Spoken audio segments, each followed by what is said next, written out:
সকাল থেকে অনেক ভাবনা চিন্তা মাথায় নিয়ে ভিডিও শুরু করেছিলাম, আর কাজটাও সকালের থেকে শুরু করেছিলাম। ভাবছিলাম বন্ধুদের সঙ্গে সারাদিনটা শেয়ার করব। কিন্তু এই যে ভাবনা শুধু মাথাতেই থেকে গেল, সে আর হলো না পূরণ। কাজ কিন্তু হয়েছে, কাজ কিন্তু থেমে থাকেনি, কাজ তো করতেই হবে আমাদেরকে।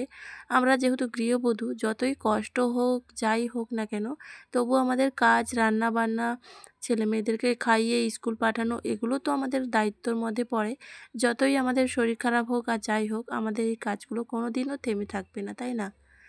তো আমারও তেমন, জানো তো বন্ধুরা, সকাল সকাল ভেবেছিলাম তোমাদের সঙ্গে ভিডিওটা শুরু করব, মানে তোমাদের সঙ্গে শেয়ার করব সারাদিনের ব্লগ। কিন্তু স্যার হলো না। ওই যে বললাম, মাঝে মাঝে শরীর কখনো সাথ দিতে চায় না, তো তাই আর কি। তবুও নিজের মনে জোর দিয়ে সংসারের দায়িত্বগুলো পালন করতেই হয় আমাদের। হয়তো নিজের ব্যক্তিগত কাজগুলো আমরা করতে পারি না, কিন্তু সংসারের দায়িত্ব থেকে আমরা বঞ্চিত হতেই পারি না, তাই না? সংসারটা আমাদের সামলাতেই হবে, এটা আমাদের কপালে লেখা আছে বলতে পারো। আর মেয়েদের সবথেকে কষ্টের মুহূর্ত হলো মাসের এই কয়েকটা দিন।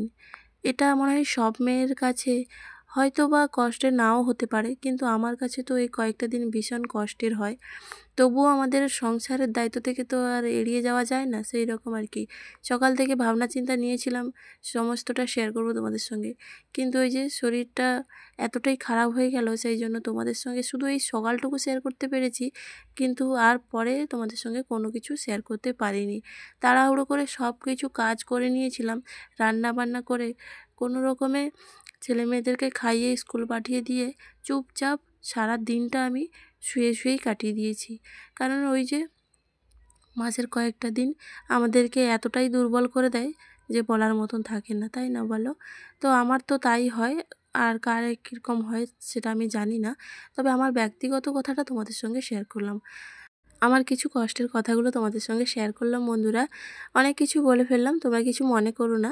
আর ভিডিওর শুরুটা তো করেছি, শুরুতেই অনেক কথা বলে ফেললাম, কিন্তু ভিডিওর এখনও আমার পরিচয়টা দিলাম না। তো রাধে রাধে বন্ধুরা, কেমন আছো তোমরা? আশা করছি তোমরা সবাই ভালো আছো, আমিও ভালো আছি।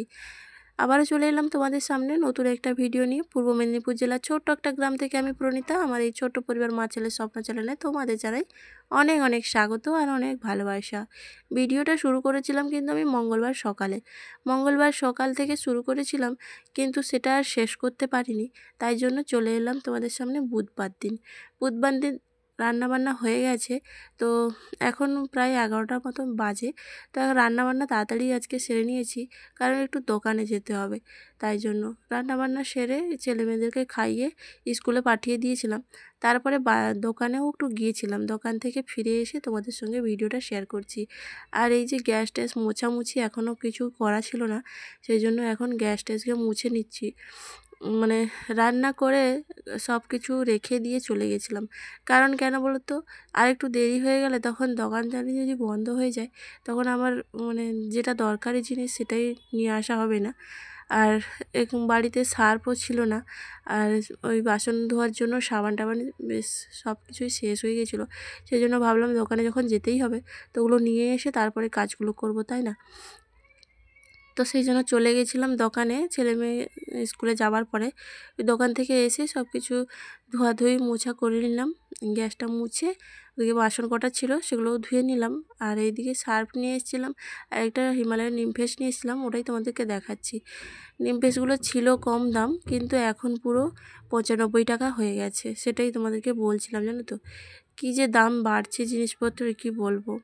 একজনের ওপরে মানে একজন কাজ করে আর চারজন যদি খায়, তাহলে কীভাবে যে সংসার টানবো বুঝে পাই না মাঝে মাঝে, জানো তো। তো তবুও যেগুলো আমাদের প্রয়োজনীয় জিনিস সেগুলো তো লাগবেই, তাই না? যতই কষ্ট হোক, হয়তো অল্প একটু খরচ করতে হবে, তবুও আমাদেরকে সেগুলো তো কিনতেই হবে, তাই না? তো এইভাবে একটু টেনে টুনে বুঝে শুনে চলার চেষ্টা করি, তবুও জানো তো কোনো দিক থেকে কোনো দিকে মানে পারা যায় না। তো যাই হোক, অনেক কিছুই বলে ফেললাম। এদিকে দেখো সব সার্ফটা ডিবার মধ্যে কিছুটা রেখে দিলাম, আর কিছুটা এমনিই রেখে দিলাম, কারণ কি ওই পুজোর বাসনগুলো ধুতে হয়, তো ডিবাটা মাঝে মাঝে বাথরুমের মধ্যে রেখে দিই, তাই জন্য না একটু আলাদা করে রেখে দিলাম সার্ফটা। আর ওদিকে জামা কাপড়গুলো ভিজিয়ে রেখেছিলাম, আর ছেলে আর মেয়ের স্কুল জামাগুলো এত নোংরা হয়ে যায় কি বলবো, শীতকাল তবুও জানো তো ওই ঘামে দাগ লেগে যায় কলাটের কাছে, আর পরে যায় যেহেতু ওই শীতের জামাগুলো, সেগুলো না ওই প্রতিদিন জামা কাপড় ধোয়া হয়, তাও অনেকগুলো করে জামা কাপড় হয়ে যায়। ও শীতকালে তো মানে একটু বেশিই তো হবে, তাই না? তো জামা কাপড়গুলো সব ধুয়ে তারপরে মেলে দিয়েও চলে এসেছি, সেটা আর তোমাদের সঙ্গে শেয়ার করিনি। ওই বারান্দাতে মেলে দিয়েছি, আর বারান্দায় পাশে জানলাটা এখনও খোলা নেই, তাই জন্য আর তোমাদের সঙ্গে শেয়ার করিনি। তো যাই হোক, আর এদিকে বাজার কয়েকটা নিয়ে এসেছি, ছোলা ভাজা নিয়ে এসেছি, মেয়ে প্রতিদিন টিফিন নিয়ে যেতে চায় স্কুলে, তো সেই জন্য ওই ছোলা ভাজা নিয়ে এসেছি, আর একটা বোরোলিন নিয়ে এসেছি। যেহেতু শীত পড়ে গেছে, ওই ঠোঁট তো ফেটে যাচ্ছে, যতই লিপ বাম লাগাও না কেন রাত্রেবেলায় একটু বোরোলিন লাগালে ভালো হয়। আমি তবে বোরোলিন লাগাইনি কখনো, আমার মেয়ে আর ছেলের জন্য নিয়ে এসেছি। আমি বোরোলিন আমার পছন্দ নয় বোরোলিনটা, তো সেই জন্য আর কি। আর এদিকে চানাচুর নিয়ে এসেছি, ম্যাগি নিয়ে এসেছি, আর বিস্কুট। চানাচুরটা যে এত তাড়াতাড়ি শেষ হয়ে যায়, ওই কয়েকদিন আগে নিয়ে এসেছিলাম। আমার ছেলেটা ভীষণ চানাচুর খেতে ভালোবাসে, তুমি ওই আলুমলা থেকে, আর মানে দুপুরে ভাত খাবে তাতেও আলুমলা করলে চানাচুর খাবে, আর সকালে তো এমনিতেই চানাচুর, মানে ওর সবসময় চানাচুর প্রয়োজন, তো সেই জন্য আর কি চানাচুর নিয়ে এসেছি। আর বিস্কুটটাও রেখে দিলাম। সব কিছু কাজ হয়ে গেছে, শুধু এখন এই বাজারটাও গুছিয়ে রেখে দেবো, আর এখনও খাওয়া হয়নি। ওই ছেলেটা স্কুল থেকে টিফিনে আসে বাড়ি, তো সেই জন্য ছেলেটা আসলে তখন খাবো, মা ছেলে দুজনেই খেয়ে নেবো তখন। আর মেয়ে তো দেরি করে আসে, তো ও এসে মাঝে মধ্যে ভাত খায়, মাঝে মধ্যে খায় না। তো যাই হোক, এদিকে আমার বাজারপত্র সব গুছানো হয়ে গেল, আর এদিকে ছেলেও চলে এসছে দেখো, এসে ওকে বলছে নেবু কাটছে ও, আর আমি এদিকে ভাত বেড়ে রেডি করে নিয়েছি। আর আজকে রান্না করেছি দেখো, আলু সেদ্ধ মাখা করেছিলাম, ওই সকালে করেছিলাম, ওটা রেখে দিয়েছি ওর জন্য, ও খাবে। আর এদিকে চামচটা তোমাদের সঙ্গে, চামচটা সকালে ডাল তুলেছিলাম, ওটা রাখা ধোয়া হয়নি, তো ঢাকা দিয়ে রেখে দিয়েছিলাম। আর এখানে করেছি কি বলতো, কুমড়ো বড়া করেছি, মানে কুমড়ো দিয়ে বড়া কখনো করিনি আমি, তবে ফোনে দেখেছিলাম নিরামিষে এরকম কুমড়োর বড়া করলে ভালো লাগে, সেই জন্য আমিও, কুমড়োর ভাজা তো খেতে চায় না, বড়া করলে তবুও খাবে, সেই জন্য বড়া করেছি। আর এদিকে সব রকম সবজি দিয়ে একটা তরকারি, ওই কপির ডাঁটা, বিট আর আলু সব রকম দিয়ে একটা তরকারি করেছি। আর এখানে করেছি মটর ডাল। সকালে যেহেতু ওরা খেয়ে গেছে, আর এখন আমার মা ছেলে খাবো, আর একটু রয়ে যাবে, তো মেয়ে এসে খায় তো খাবে। তো যাই হোক, আর এর সাথে বলে রাখছি, যে সকল বন্ধুরা এখনও পর্যন্ত আমার সাথে আছো, আমার এই ভিডিওটা দেখছো, তাদেরকে জানাই অসংখ্য ধন্যবাদ আর অনেক ভালোবাসা। আর আজকের ভিডিওতে যদি তুমি নতুন বন্ধু হয়ে থাকো, ভিডিওটা এই পর্যন্ত দেখে তোমার কোথাও একটু ভালো লেগে থাকলে, চাইলে তুমি চ্যানেলটা সাবস্ক্রাইব করে আমার পাশে থেকে যেতে পারো। আর যে সকল বন্ধুরা আগে থেকেই কাজটি করে রেখেছো, তাদেরকে জানাই অসংখ্য ধন্যবাদ আর অনেক ভালোবাসা। এইভাবে তোমরা আমার পাশে থেকো, এটুকুই অনুরোধ তোমাদের কাছে। আর দেখো, খাওয়া দাওয়া করে জল ক্যানটা নিয়ে আসলাম নিচ থেকে, খুবই কষ্ট লাগছে তো বন্ধুরা, সন্ধেবেলায় যে চা নিয়ে হাঁপিয়ে এসেছি গেছি একদম। মা মেয়ের জন্যই, আমার জন্য চা আর মেয়ের জন্য হরলিক্স। তো ছেলেটা আজকে এখন বাড়িতে নেই, ওর এক্সট্রা ক্লাস করাচ্ছে কোচিংয়ে, সেই জন্য ও গেছে, এখনও আসেনি, ওর তো 8টা বেজে যাবে আসতে।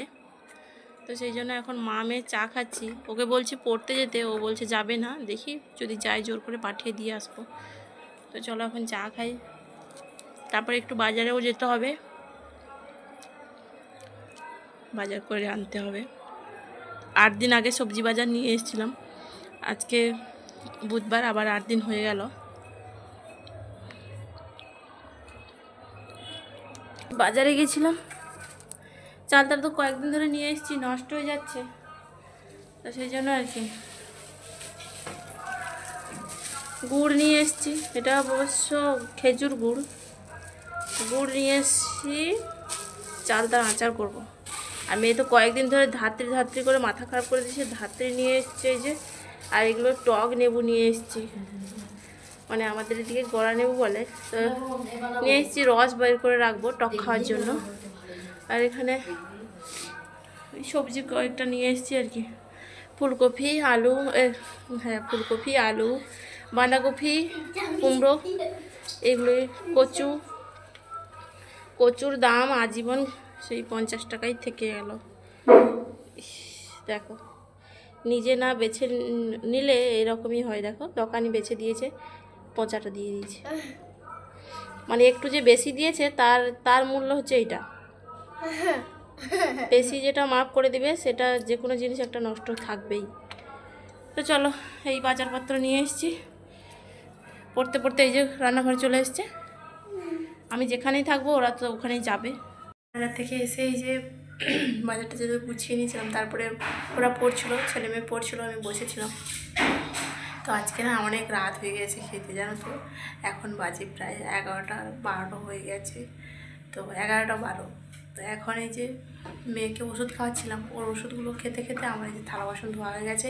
এখন পুরো রান্নাঘর ধুয়ে মুছে, কালকে যেহেতু বৃহস্পতিবার, পুজো করবো না কি জানি না, কিন্তু ধুয়ে মুছে পরিষ্কার তো রাখতে হয়, তাই না? তো সেই জন্য দেখো পুরো সব গ্যাস ট্যাস মুছে পুরো পরিষ্কার করে নিয়েছি। আর এদিকে থালা বাসন সব ধোয়া হয়ে গেছে। মেয়ের ওষুধ সবকটা খাওয়ানো হয়ে গেছে। এখন এই নাকের স্প্রেটা বাকিয়েছে, নাকের স্প্রেটা দেবো, ওই ঘুমোতে যাবো। তো ছেলে আগেই ওকে ঘুম পাড়িয়ে দিয়েছি, মানে ঘুমোতে চলে যেতে বলেছিলাম, তো চলে গেছে, ঘুমিয়ে গেছে। কারণ ওর সকালে একটু সকাল সকাল টিউশন আছে, ওর ঘুমোতে দেরি হয়, মানে সকালে উঠতে দেরি হয়, সেই জন্য আর কি।